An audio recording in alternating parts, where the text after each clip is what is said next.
안녕하세요. 매일 새로운 정보를 드리는 채널 보상가배상TV입니다. 오늘은 제가요 상담 전화를 받아보니 이런 질문들이 많더라고요. 그래서 그 많은 질문 중에 한 개인 주제로 한번 해보겠습니다. 바로 오늘 주제는요, 입원과 관련된 휴업손해인데요. 병원에 오래 있기도 싫고, 그리고요 사실상 병원에 입원해 본 사람들은 그렇습니다. 한 달 있으면요 병원 지겨워서 못 있어요. 빨리 나가고 싶고 그냥 집에서 통원 치료하더라도 집에서 이렇게 통원 치료를 하고 싶고요. 물론 그 기간 동안에 팔다리 등이 골절이 됐다, 그리고 기부스가 됐고 목발을 착용하거나 아니면은 아직 기부스를 안 풀었다라고 하면 당연히 일은 못 나가는 거죠. 그러면은 이 일을 못 나가게 되면요 당연히 휴업 손해가 발생하죠. 근데 많은 분들이 이걸 궁금해 하시더라고요. 내가 알기로는 입원 기간 동안에만 휴업 손해가 지급이 된다. 그래서 내가 아무리 아프고 내가 아무리 일을 못 해도 퇴원하는 순간 이 휴업 손해가 지급이 안 된다, 이렇게 알고 계시고요. 그것 때문에 아무리 힘들고 지겹더라도 병원에 계속 있으시는 분들이 많습니다. 그래서 오늘 그게 확실하게 맞는지 아닌지 제가 정리를 좀 해드리려고 합니다. 자, 우리가 교통사고로 이 손해배상을 받을 때는요 두 가지 방법이 있죠. 첫 번째는 그냥 보험사하고 합의를 하든지, 두 번째는 소송을 하든지. 그래서 결국은 약관 지급 기준대로 산출을 하든지 아니면 재판부에서 판단하는 산출 방식대로 산정을 하든지, 이 두 가지가 있습니다. 그럼 우선요, 첫 번째, 우리가 소송을 갔을 때 이 휴업손해는 어떻게 산정되냐. 소송을 갔을 때는요 입원 기간만 산정이 됩니다. 쉽게 말해서 입원 기간 동안만 일실 수입 100%가 전부 다 인정이 된다라는 거죠. 자, 그러면요 퇴원 이후에는 어떻게 되냐. 우리가 입원 기간 동안은 일실 수입 100%를 받죠. 근데 이 퇴원을 하게 되면요 장애가 남을 거 아닙니까? 만약에 장애가 산정된다면 그 장애율만큼만 보상받을 수 있습니다. 자, 법원 산출 방식은요 내가 급여를 받든 안 받든 무조건 지급이 된다라고 했죠. 그리고 세후 기준도 아니고 세전 기준으로 지급이 된다고 했습니다. 자, 소송은 이렇고요. 그럼 약관은 어떨까요? 약관에는요 어떻게 나와 있냐면 수입의 감소가 입증된 경우에만 지급이 된다, 이렇게 나와 있습니다.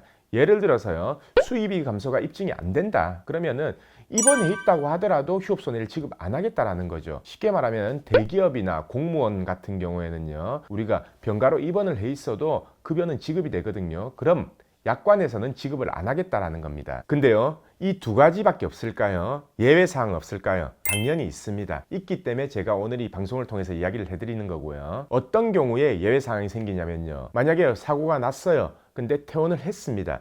일을 못하는 게 명확하게 입증될 경우, 예를 들어서 회사에서 급여 미지급 확인서, 그리고 이 세법상으로도 급여를 안 받는 게 확인이 되고 명확한 소득의 감소가 입증이 되는 경우에는 법원에서도 퇴원을 하더라도 이 일실수입에 대해서 주장을 할 수가 있습니다. 대신 여기서 사고로 인해서 손해가 발생했다는 걸 명확하게 입증 못하는 주부라든지 아르바이트, 일용직, 학생, 프리랜서, 사업소득자, 이런 분들은요 명확하게 소득의 감소가 입증이 안 되기 때문에 입원한 기간 동안만 일시수입이 산정된다, 그렇게 알고 계시면 됩니다. 그리고요 한 가지가 더 있는데요, 그건 뭐냐면 소송 없이 합의하는 경우입니다. 교통사고로 내가 진단을 12주를 받았어요. 그래서 집에서 통원 치료를 하고 싶은 겁니다. 그러면요 보험사하고 협상을 먼저 해야 돼요. 이 과정이 보통 조기 합의 과정인데요, 협상을 해서 예를 들어서 난 진단이 12주 나왔는데 4주만 입원하고 8주는 집에서 통원 치료할 거다, 대신 일 못한다. 그렇기 때문에 나중에 합의할 때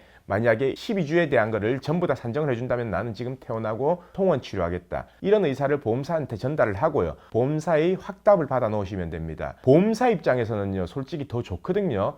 왜냐하면 휴업손해, 예를 들어서 12주 진단을 받아서 12주를 계속 다 입원해 있었다 라고 하면요 병원비도 지출되고 휴업손해도 나가야 됩니다. 근데 우리가 이 보험사하고 협상 과정에서요 이 12주 진단에 대해서 휴업손해는 보장해 달라, 대신 나는 일을 못하고 근데 통원 치료를 하겠다 라는 거를 보험사하고 협상이 된다면 받을 수 있습니다. 이 내용들이요 제가 며칠 동안 상담한 내용 중에요 공통적으로 다들 궁금해 하시는 내용이었어요. 교통사고뿐만 아니라 이 손해배상은요 어떤 전문가한테 물어보더라도 아마 다 다른 답변이 나올 겁니다. 왜냐면요 전부 다 이 경험의 차이도 있을 거고, 그리고 실제 사례의 차이도 있기 때문에 같은 대답이 나올 수는 없는 겁니다. 그래서 오늘은 제가 영상을 통해서 제 생각은 이렇다, 충분히 주장해 볼 만하다 라는 걸 알려드리고 싶고요. 자, 그럼 오늘은요 우리가 사고가 나면은 입원을 꼭 해야지만 휴업손해를 다 받을 수 있냐, 그거에 대해서 알려드렸고요. 오늘 방송은 여기까지 하고요. 내일도 새로운 주제를 가지고 오겠습니다. 오늘 방송 끝까지 봐주신 구독자분들 감사드립니다.